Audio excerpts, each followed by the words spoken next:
Welcome to our second of the conversations about Anne. The first one was recorded last October, and today we have Hilal, who I'm going to introduce in a moment. And so we are basically going to do the same kind of things that we did last time, which is we're going to talk about how we've been inspired by the books, when we first read them, and then we'll just kind of have a free-flowing conversation about her and why is she important. I'm first going to introduce Hilal. She's a 15-year-old student from Turkey who is eager to learn more about literature, philosophy, and ethics. She says she's always been an emotional and hopeful person, and she believes in miracles. She loves reading, daydreaming, which would go with the world of Anne, definitely, looking at the horizon and imagining all the possibilities, and learning new languages. And I'm just going to say this little bit, and then let Hilal talk about it a little bit later, which is that her fair acquaintance with Anne happened in the countryside in Bodrum. Am I pronouncing this correctly? Yeah, that's yep. Okay.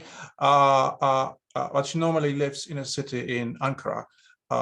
Because of the COVID-19 pandemic, and she wanted to isolate a bit. So that's the backstory. So first of all, thank you very much for joining me for this.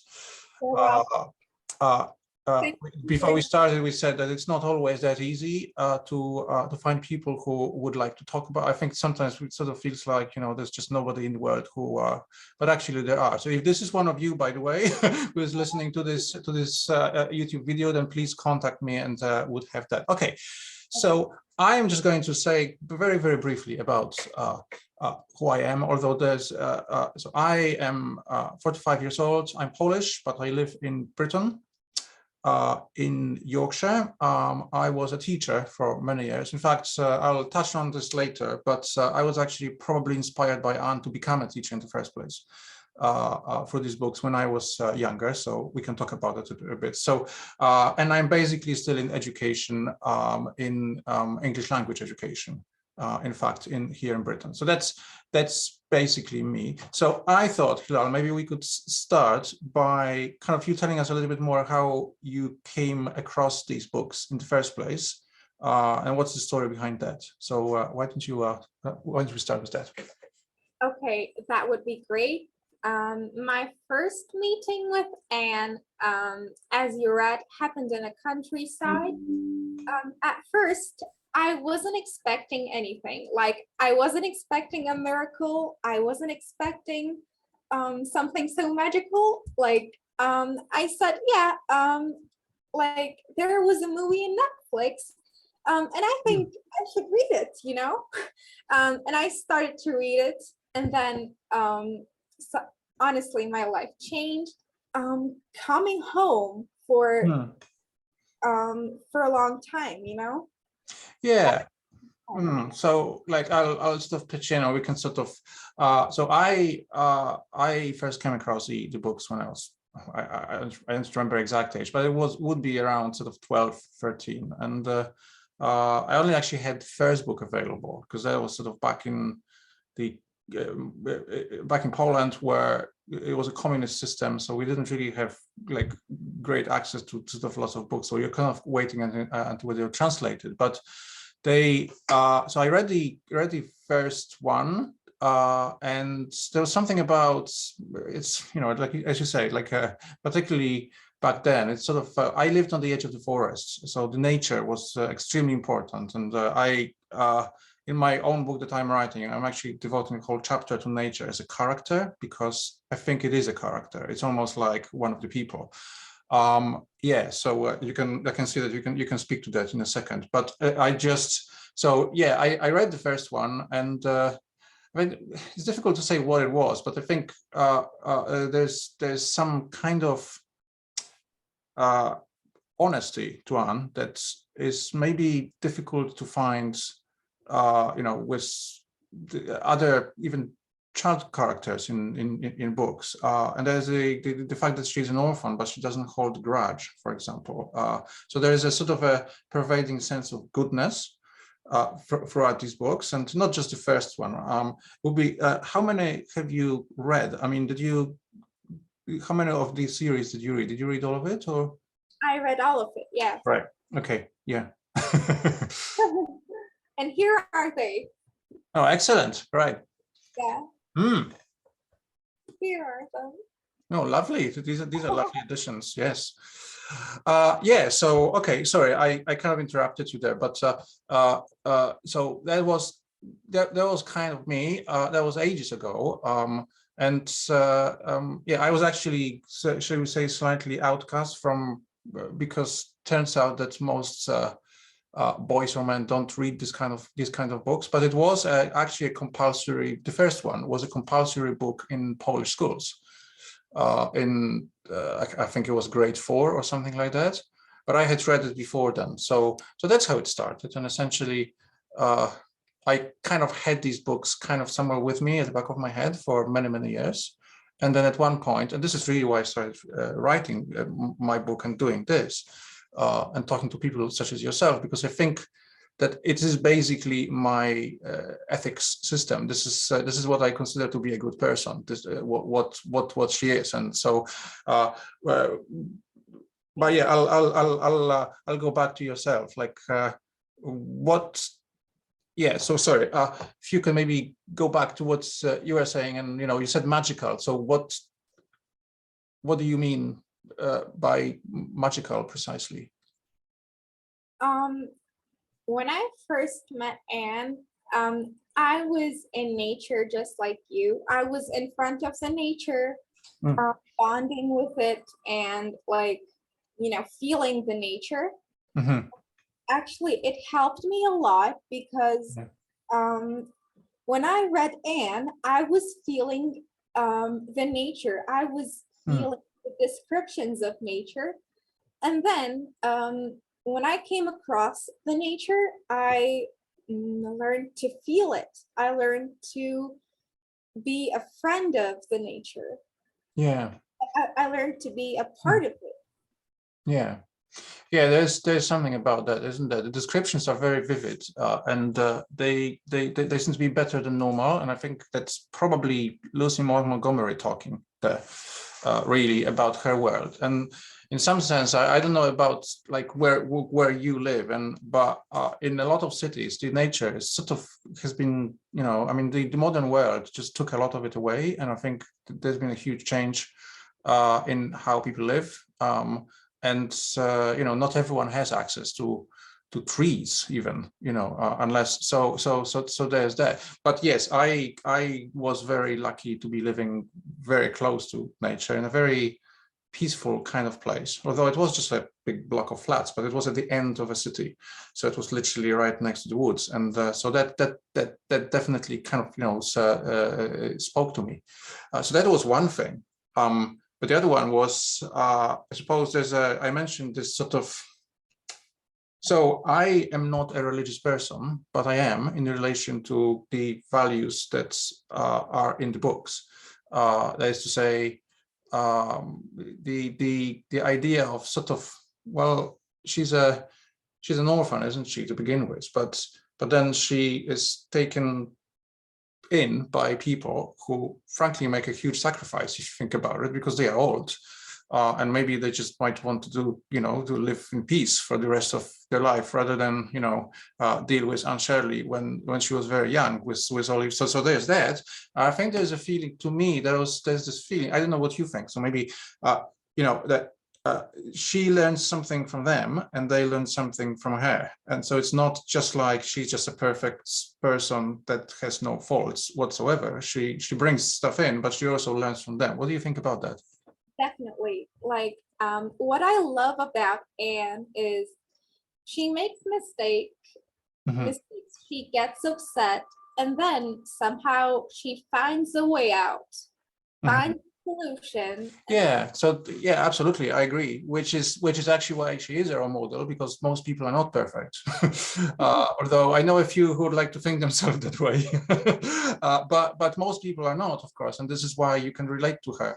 And for me, actually, you can relate to her as a human being rather than men versus women kind of thing. There's something very universal about it, and it's quite surprising. Sometimes these books are presented as, books for girls, which is interesting because it's not exactly like, you couldn't read a book with only male characters and relate to these characters. So it's an interesting, but yeah, it just did influence me quite a lot. I remember reading the first book and I was quite obsessed. And then I just sort of started pestering my parents at the time that, like, you just need to get me the rest of it because I'll just kill you. It's probably not a very Anne kind of thing to say. But, so then eventually these books turned up, and Avonlea, Anne of the Island, and the rest of them. Yeah, by Anne of Avonlea, I think I started getting these ideas that it would be good to become a teacher, actually. So that's my lifestyle. I'm not saying that that's the only influence, of course, but it was there. It was just there, in the kind of very idealistic sense that, I don't know if you remember, there's a line in a bit in Anne of Avonlea when she says that she doesn't exactly want people to have knowledge, but she wants to make their life easier and better and nicer. And so that's a different kind of teacher, perhaps, just, yeah. So maybe with that, what do you think are like the main things? Like, what are there some messages that Lucy Maud Montgomery wants to sort of impart to people, like themes, I suppose? Yeah, there are actually a lot of messages, and firstly, I think Anne taught us how to be appreciative about little shines and little things in life. Yeah. Yes. Yeah. Loves every Anne loves everything which happened in her life. I think it's a spectacular thing because humans normally don't look around them and realizes the beauty around the world. Yeah. Yeah. So it's a kind of a message of gratitude, essentially. But it's what is fascinating about this is that, and if you maybe watch one of my recent videos that from months ago or so, I tried to do something about that, because it seems to me that it's quite surprising coming from somebody who would have had the kind of childhood that she has in the books. I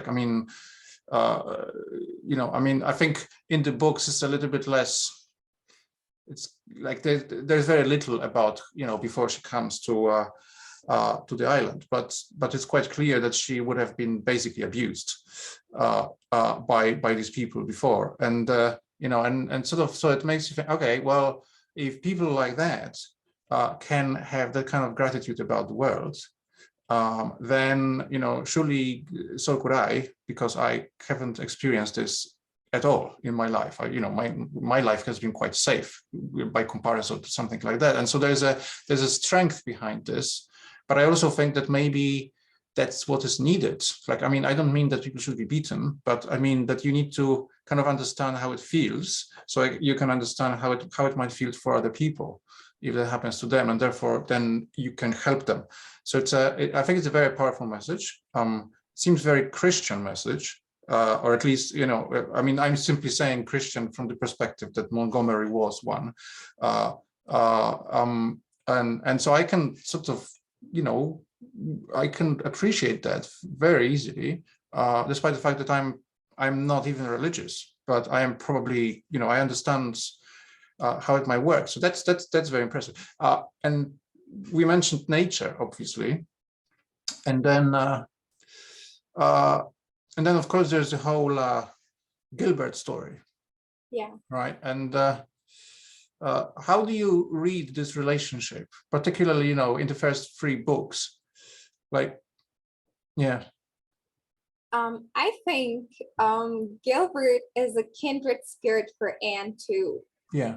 He is so supportive. He is clever. He is intelligent, and all he wants is to help Anne and share something with her and be a friend with her.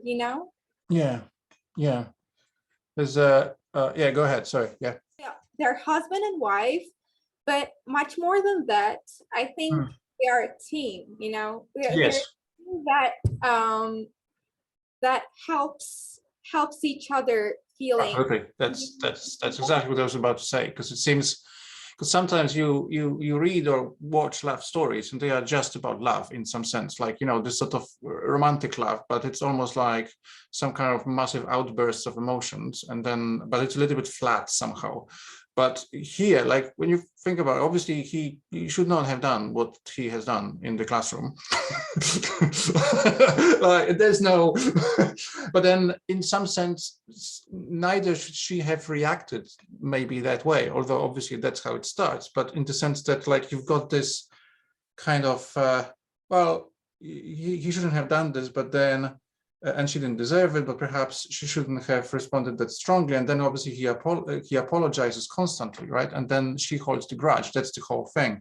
And that's like, so on one hand, pulling women's hair is just completely out of the question as far as I'm concerned. And I'm also speaking as a teacher who had to do discipline in the classroom before, but then actually what that means, like even throughout the first book, is that she needs to learn something from him, because he essentially then ends up obviously sacrificing his job for her, right? Like, so she can stay.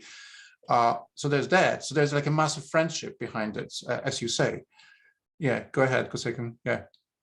I think the friendship between them is so precious because Gilbert always wants to be, support Anne and be a friend of Anne and be good friends. But, Anne was like determined, I guess. Yeah. Yes. She was so determined to be, successful and beat Gilbert.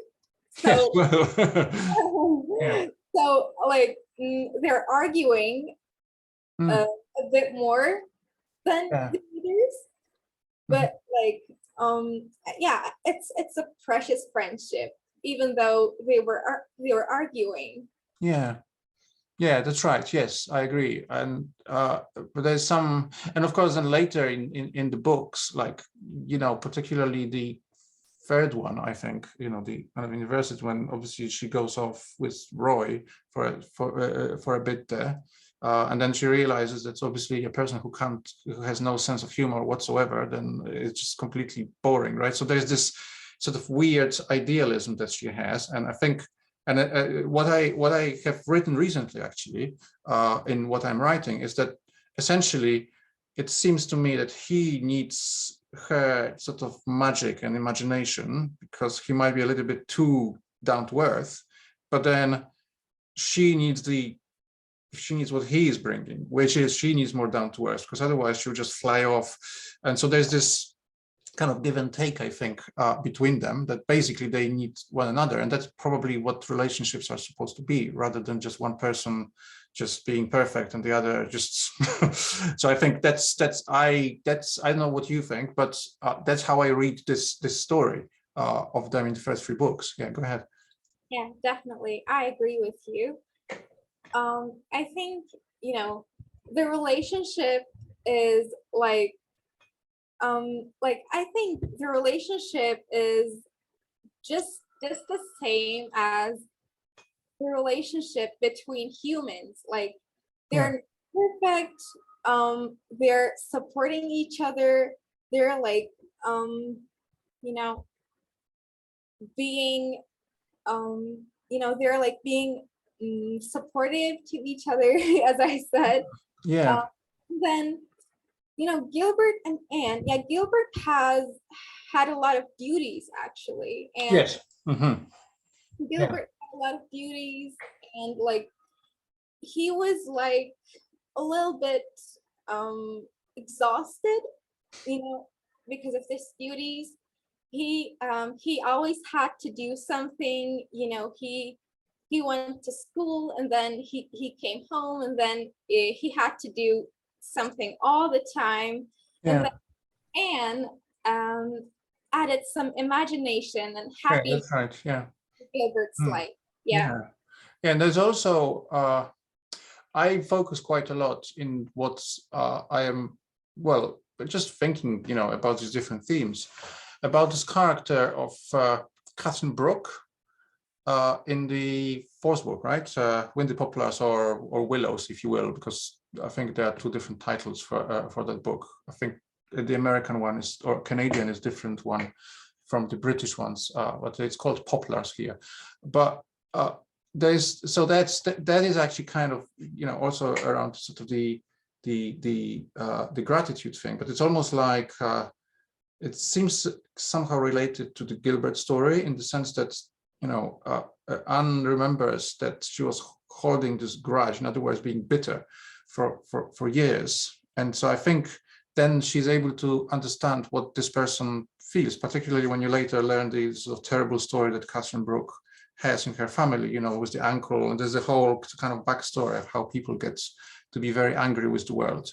And I thought that's an amazing story. Actually, it's actually very well done. I haven't really seen the new series, but I certainly did see the Canadian films from the 80s, and in there it's actually very, very well done. This whole bit, because you know, if you imagine taking like hits from a person that you, I don't know, you know, are in school with, or people who go to work, you know, like, and just like everyday kind of bitterness, you know, and because she's very envious of her, of course, because and I think that takes quite a lot of strength to sort of like let that happen and understand that another person might be just sort of protecting herself, and so I think that's a very impressive story.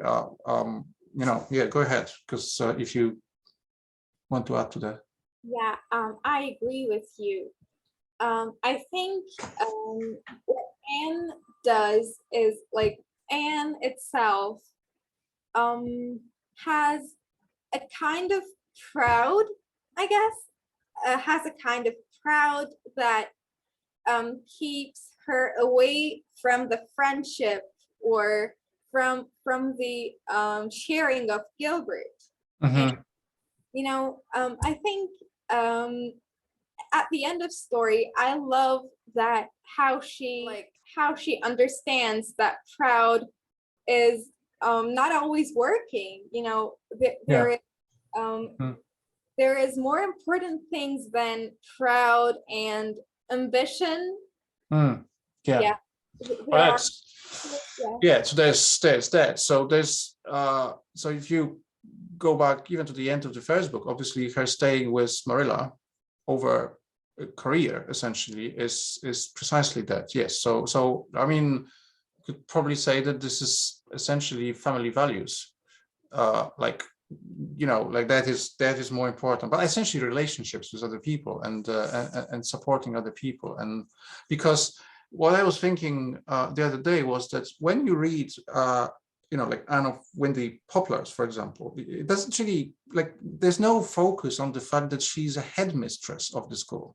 Like, there's no, like, you could sort of read through this and completely forget that she actually has she's basically the boss at the school. You know, like she is, but it's not really made any like important kind of thing. It's more how she interacts with a lot of these other people. So she still has the time. Yeah. Yeah, and I think my view on these things is that, like, nowadays huge amounts of people completely forget, as you said, like you mentioned that before, people forget to look around them.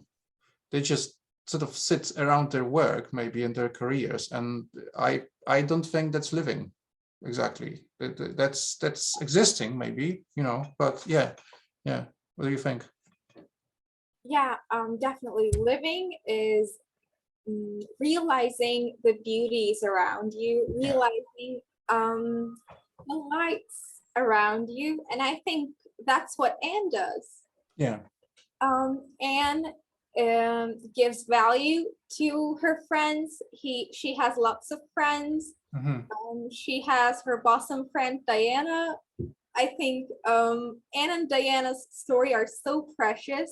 Yeah. Because, you know, back then Anne had very few friends, you know, and had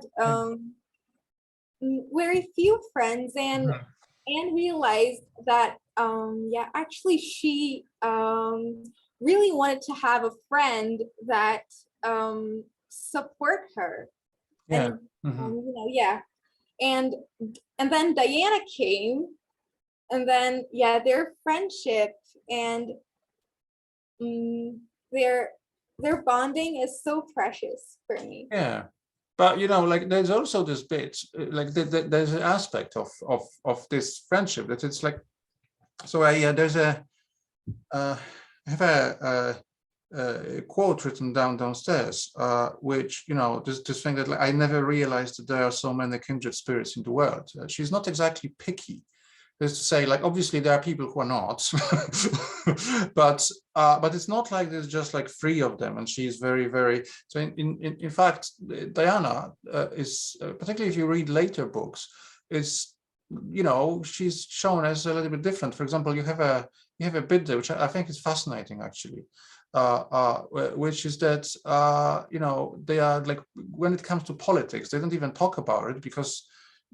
So they can be friends despite the politics. Like if you just look around what happens in the world nowadays, when people say that I couldn't be with this person because they are, you know, and then you, whatever, that's very impressive actually.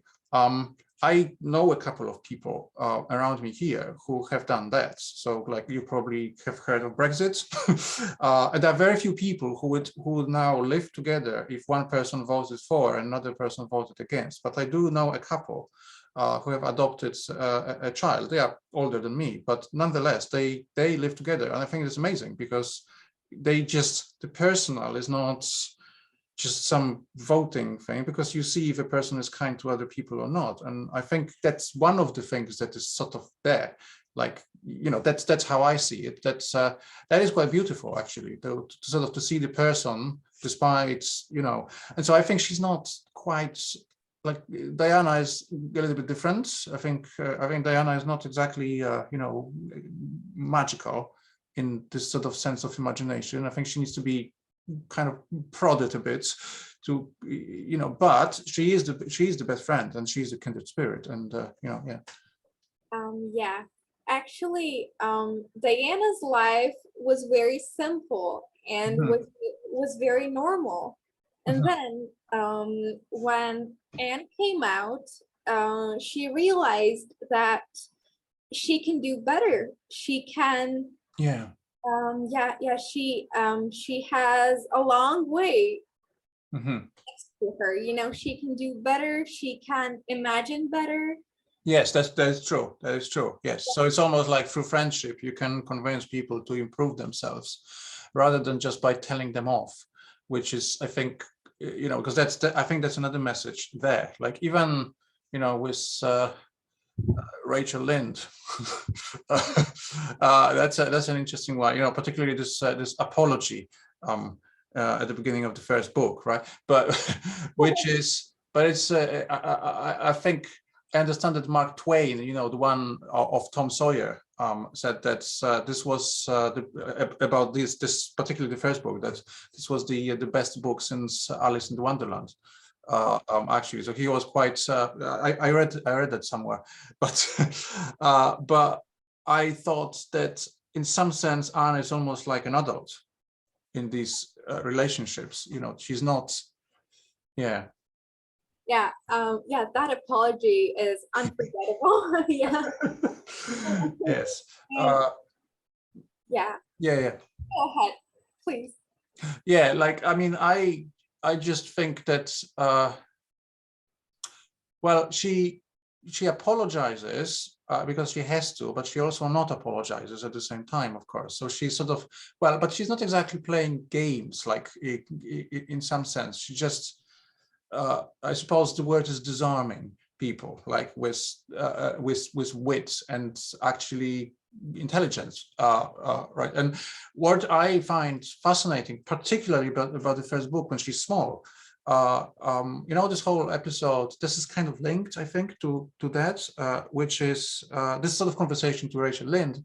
And, you know, like, I am not going to apologize, but then I will actually tell you that, like, you've done wrong, but I've apologized, so it's okay. And then, you know, people sort of meeting people halfway in some sense. But there's also this whole, you know, a story of when this young baby goes ill, and she suddenly goes into this sort of mode of, like, very, very, very, well, on her feet, right? Like, I mean, you know, you need to give this medication, and then this doctor comes and says that, you know, if it hadn't been for her, then the child would have been dead. And so she basically becomes like grown up, essentially. Like, she just becomes an adult very quickly. And what I really like, and maybe you can comment on what you think about this, is this very interesting combination, because people don't think that that's the same. I have already put this in one of my chapters, like as drafts, that it's not that she just has imagination and daydreams and she floats off into some kind of thing. I think she actually mentions when this baby goes ill, and then, you know, Diana comes and fetch her, and like, it's you know, and please help. And she can basically imagine what will happen. So, like, the imagination is also a way of doing things in the real world. Like, she can imagine, okay, there's a line there to the, I think there's somebody in the other house where this baby is. I think it was the Barry's house. And I was like, you would have put on some hot water if you had any imagination. So it's almost like, you know, so the realism and imagination are actually part of the same person. And I really like that. It's not like she's stupid and she just fantasizes about things, right? Like, what do you think about that connection? I think imagination is a way to reality. Like, it's the way to ease reality. It's a way to make reality more joyful. Mm-hmm. And I think Anne had to be an adult. Like, in her past life, That's right. she had to nurture babies. She had to Yes. Mm-hmm. look around the house. She had to cook, you know, and she had to be an adult. Mm-hmm. So that's why she is doing it, you know, so nicely.